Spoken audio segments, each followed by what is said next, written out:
মামলা হলেই গ্রেপ্তার নয়, তদন্তে কারো হেলাফেলা পাওয়া গেলে ব্যবস্থা নেওয়া হবে, এমনটা জানালেন আইজিপি। এদিকে উদ্দেশ্যপ্রণোদিত অনেক মামলা হচ্ছে স্বীকার করে আইন উপদেষ্টা বলেন, বাণিজ্যিক উদ্দেশ্যে কেউ মামলা করছে কি না সেটি খোঁজার নির্দেশ দেওয়া হয়েছে। অন্যদিকে সংস্কৃতি উপদেষ্টার মতে কেউ মামলা করলে সুষ্ঠু তদন্ত করে পরবর্তী ব্যবস্থা নেবে পুলিশ। সোমবার রাজধানীতে আলাদা অনুষ্ঠানে তারা এসব কথা বলেন। দীর্ঘদিন বন্ধ থাকার পর আবারও মিথ্যা ও হয়রানিমূলক মামলা নিয়ে নানা আলোচনা সমালোচনার সৃষ্টি হয়েছে। এর আগেও যারা এসব মামলা করেছে তাদের খুঁজে বের করার নির্দেশনা সহ যারা বিভিন্ন সময় এসব বিষয়ে অপতৎপরতা চালিয়েছে তাদের বিরুদ্ধে আইনানুগ ব্যবস্থা নেওয়ার নির্দেশনা দিয়েছিল সরকার। আমি তাকে কোনো হয়রানি করব না, গ্রেপ্তার করব না। এখন আমি যদি না করি আর কে করতে পারে? যমুনা ইলেকট্রনিক্স ঈদে ডাবল খুশি অফার সিজন 3, যে কোনো পণ্য কিনলেই পাচ্ছেন নিশ্চিত ঈদ উপহার। সোমবার রাজধানীর ফরেন সার্ভিস একাডেমিতে পুলিশ সপ্তাহ উপলক্ষে এক প্রেস ব্রিফিংয়ে পুলিশের মহাপরিদর্শক বলেন, মামলা হলেই গ্রেফতার করা যাবে না।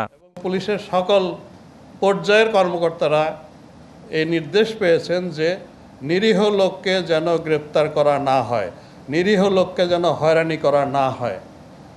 তদন্তে শুধুমাত্র যার বিরুদ্ধে দায় ভাগ পাওয়া যাবে তার বেলাতেই আমরা ওয়ারেন্ট অফ অ্যারেস্ট চাইব, তাকেই আমরা শুধু গ্রেফতারের কার্যক্রম করব, তার বেলায় নিব। রাজধানীতে অপর এক অনুষ্ঠান শেষে উদ্দেশ্য প্রণোদিত অনেক মামলা হচ্ছে স্বীকার করে আইন উপদেষ্টা বলেন, বাণিজ্যিক উদ্দেশ্যে কেউ মামলা করছে কিনা সেটি খোঁজ নেওয়ার নির্দেশনা দেওয়া হয়েছে।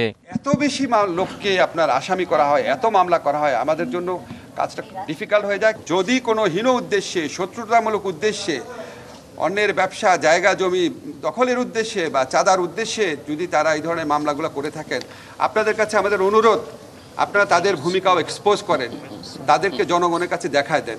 অন্যদিকে সংস্কৃতি উপদেষ্টা জানিয়েছেন, মামলা যে কেউ করতে পারে, তবে পুলিশ সুষ্ঠু তদন্ত করে পরবর্তী ব্যবস্থা নেবে। রাষ্ট্রের পক্ষের মামলা না, মামলা করার স্বাধীনতা আছে, সবাই সেই স্বাধীনতা কেউ অপব্যবহার করছে। পুলিশ এটা সঠিক তদন্ত করবে। অজিত সরকার, ডিবিসি নিউজ, ঢাকা।